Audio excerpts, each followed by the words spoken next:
I feel completely at ease having Julian under your care now. Cynthia patted Emily's hand with satisfaction. She then continued softly, do you know that Yohan is getting a divorce now? He wanted it as soon as you're back. Isn't that telling enough? Don't worry, even Julie is very fond of you.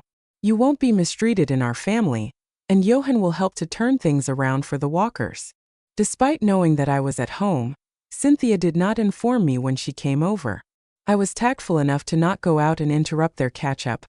Not only did Yohan and Julian like Emily, but even Cynthia was very fond of her.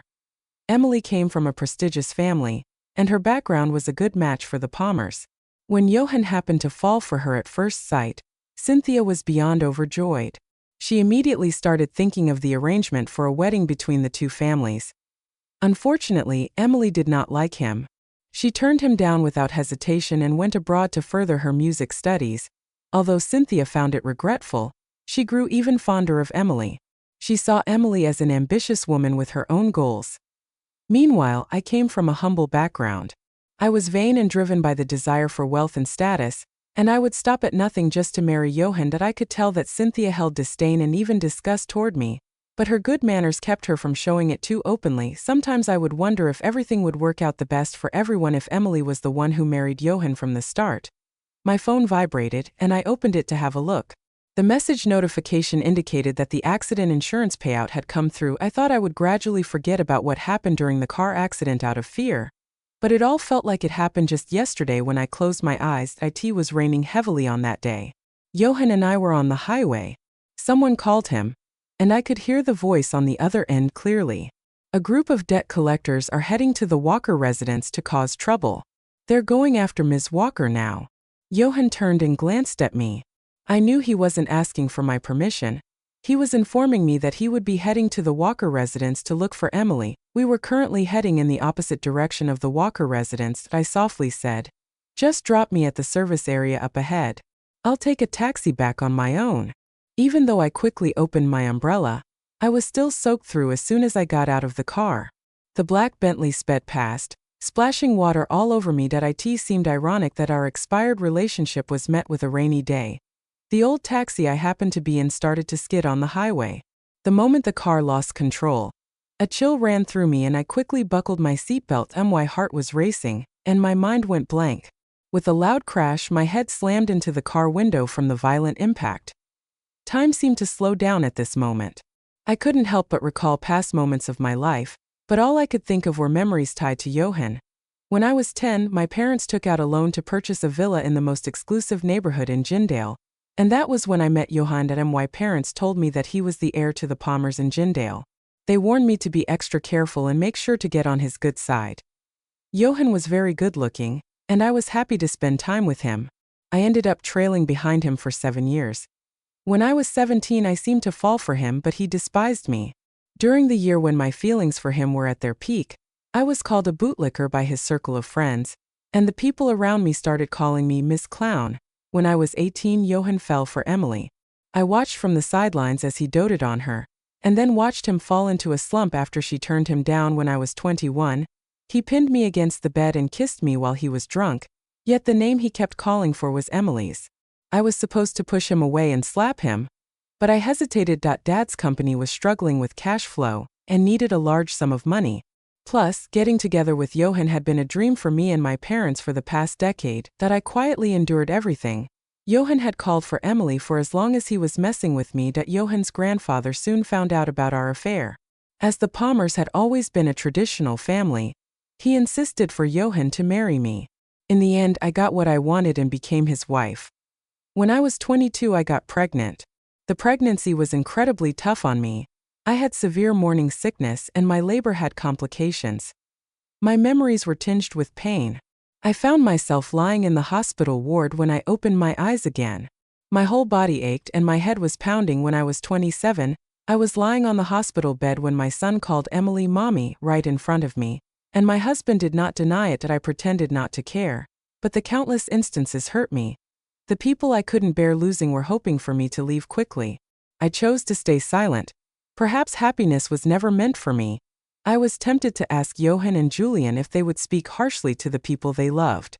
But I would have gotten my answer when I saw the way they looked at Emily.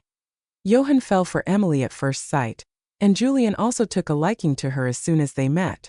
It was his first time showing affection to others. People often clung to the things they chose at first sight. Julian was starting to resemble Yohan more and more, be it in his looks, personality, or his tastes. They both liked Emily, that I never saw her as the third wheel. That was because I was the one who stole what was hers from that night on. People suffered because they chase after the wrong things. I figured this was the end of our marriage. It was time to return Yohan and Julian back to Emily. In fact, Yohan had already drafted the divorce agreement on the day of Emily's return. He had been wanting to get a divorce for the longest time, then tried to pursue Emily again, as he wished. I contacted Joshua Ziegler, the Palmer's lawyer, and went to Yohan's company. I agreed to the divorce, I said as I looked at him calmly. Yohan seemed surprised. Joshua handed out a copy of the divorce agreement to the both of us. I was quick to put down my signature on the agreement. However, Yohan hesitated just as he was about to sign it. His fingers went white from gripping the pen so tightly.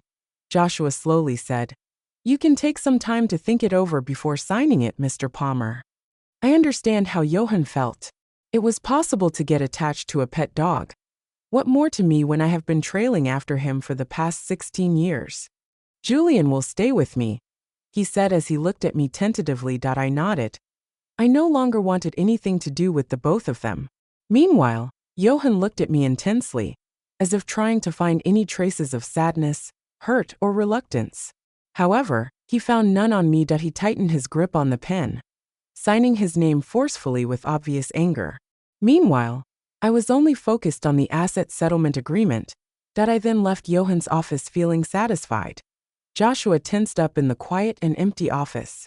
He could feel the iciness radiating off Yohan. "Should we make news of your divorce public, Mr. Palmer?" "No need. She's just throwing a tantrum." Yohan seemed to be relieved hearing his own words. Even his furrowed brows relaxed. "Keep this under wraps. My wife will return on her own."